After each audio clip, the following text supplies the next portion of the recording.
सबसे पहले मेरा आप सभी को प्यार भरा प्रणाम। मैं मधु जोशी स्वागत करती हूँ आपका अपने YouTube चैनल मधु गढ़वाली 121 पे।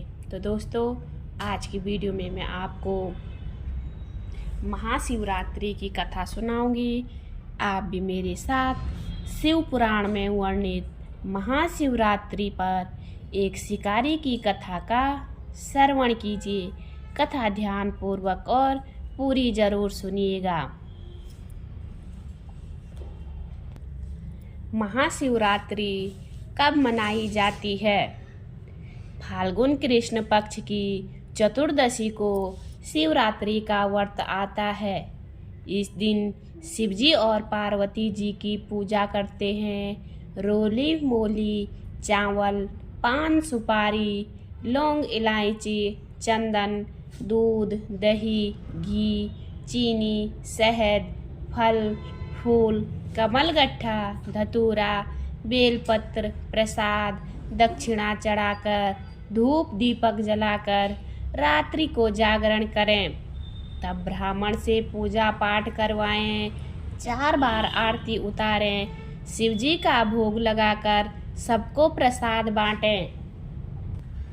कल्याणकारी, कल्याण के दाता, संत जनों को आनंद देने वाले हिमाचल कन्या पार्वती के प्रति परम रमणीय कामदेव के घमंड को चूर करने वाले, थोड़ी सी भक्ति से ही प्रसन्न होने वाले महादेव का मैं भजन करता हूँ या करती हूँ और उनको प्रणाम करता या करती हूँ। शंकर के समान दानी कहीं नहीं है। वे दीन दयालु हैं, देना ही उनके मन को भाता है। मांगने वाले उन्हें सदा सुहाते हैं। भोलेनाथ तो महान अंधकार का नाश करने के लिए साक्षात सूर्य हैं। मस्तक पर बिजली के समान चमकते हुए पिंगल वर्ण जटाजूट का मुकुट है तथा भगवान श्री हरि के चरणों से पवित्र हुई गंगा जी विराजमान है। सुंदर ललाट पर चंद्रमा की कमनीय कला शोभा दे रही है। चंद्रमा, अग्नि और सूर्य आपके नेत्र हैं। आपके हाथों में डमरू है। भस्म आपके शरीर का भूषण है। आप बागंबर धारण किए हुए हैं। आपने सांपों और नरमुंडों की माला हृदय पर धारण कर रखी है। कानों में कुंडल हैं। आप कपूर के समान गौर वर्ण के हैं। पार्वती जी के साथ आप विहार करते हैं। बैल आपकी सवारी है। आप काल के भी महाकाल हैं। कलिकाल रूपी सर्पों के लिए आप गरुड़ हैं। कंठ में हलाहल विष झलक रहा है। पर्वतराज कैलाश आपका भवन है। उग्र होने पर भी आप मंगलमय हैं। आप देवताओं के स्वामी हैं। संहार करता होते हुए भी सबका उपकार करने वाले हैं। शंकर जी तो बड़े दानी हैं और बड़े भोले हैं। उनकी करुणा का इसी से पता चलता है कि समुद्र मंथन के समय जब कालकूट विष की ज्वाला से सब देवता और राक्षस जल उठे, तब भोलेनाथ देवों पर दया करने और उनके प्राणों की रक्षा के लिए तुरंत उस विष को पी गए। अपने भक्तों को जो कुछ भी मांगते हैं तुरंत देते हैं। जिन्होंने भस्मासुर को भस्म करने का वरदान मांगने पर भी बगैर सोचे तुरंत दे दिया, जिसके कारण वे स्वयं ही संकट में पड़ गए थे, क्योंकि राक्षस भस्मासुर उन्हीं को भस्म करने लग गया था। शिवजी महाराज ओगरदानी हैं। थोड़ी सी सेवा से ही पिघल जाते हैं, तो सच्ची भावना के 1 लोटे जल से ही प्रसन्न हो जाते हैं। जो करुणा की खान है, ऐसे निर्मल, निर्गुण और निर्विकार शिवजी को मैं प्रणाम करता या करती हूँ। तो दोस्तों, अब मैं आपको शिव पुराण में वर्णित महाशिवरात्रि पर एक शिकारी की कथा सुनाऊंगी। आप भी उस कथा को जरूर सुनिएगा। इस समय में एक शिकारी बहेलिया था जो नित्य प्रति अनगिनत निरपराध जीवों को मारकर अपने परिवार का पालन पोषण करता था।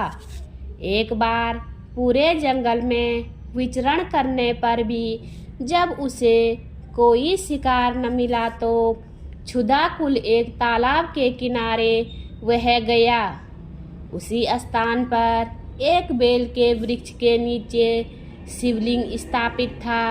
शिकारी ने उसी वृक्ष की शाखा पर चढ़कर अपनी आवास स्थली बनाने के लिए बेल पत्रों को तोड़ते हुए शिवलिंग को ढक दिया।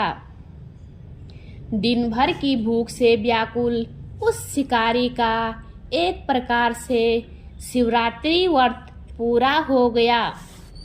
कुछ रात बीत जाने पर एक गर्भवती हिरणी उधर कुलाचे भरती आई।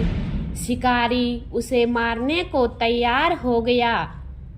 झिझकती भयाकुल हिरणी दीन वाणी में बोली, हे व्याध, मैं अभी गर्भवती हूँ, प्रसव वेला भी समीप है, इसलिए इस समय मुझे मत मारो।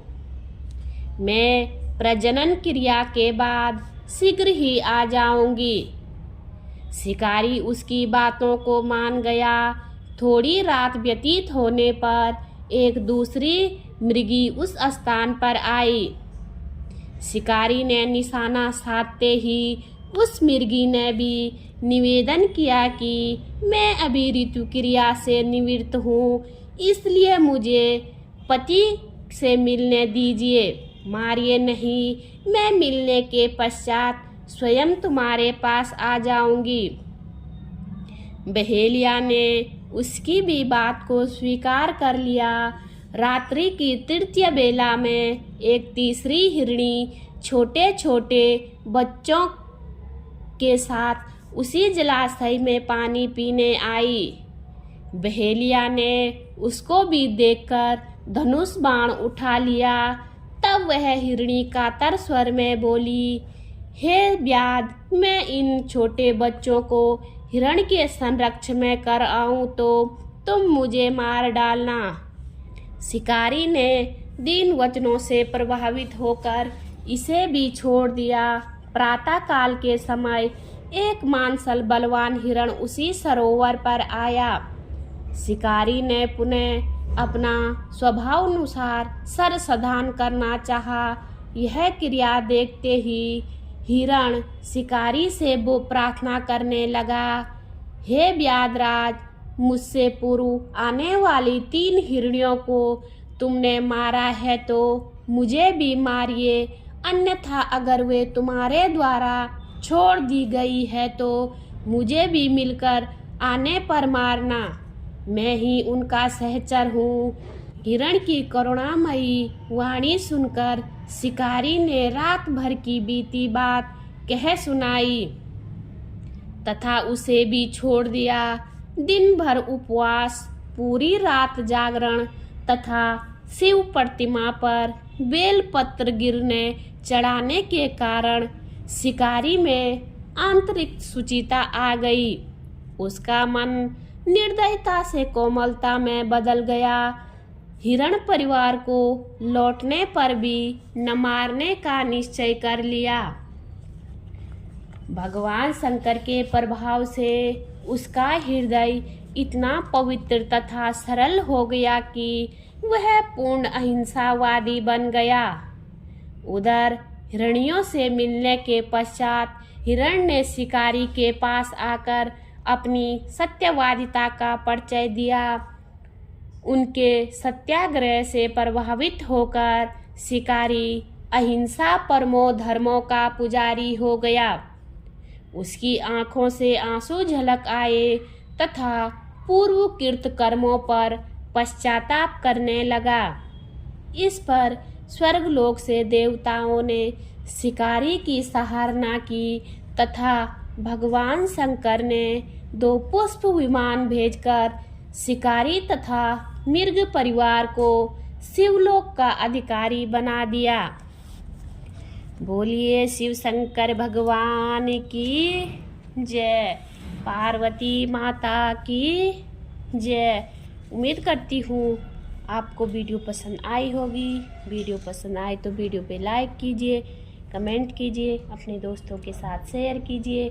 चैनल पे नए हो तो सब्सक्राइब ज़रूर कीजिए। मैं मधु जोशी मिलती हूँ आपको अगली वीडियो में। तब तक के लिए बाय बाय, धन्यवाद।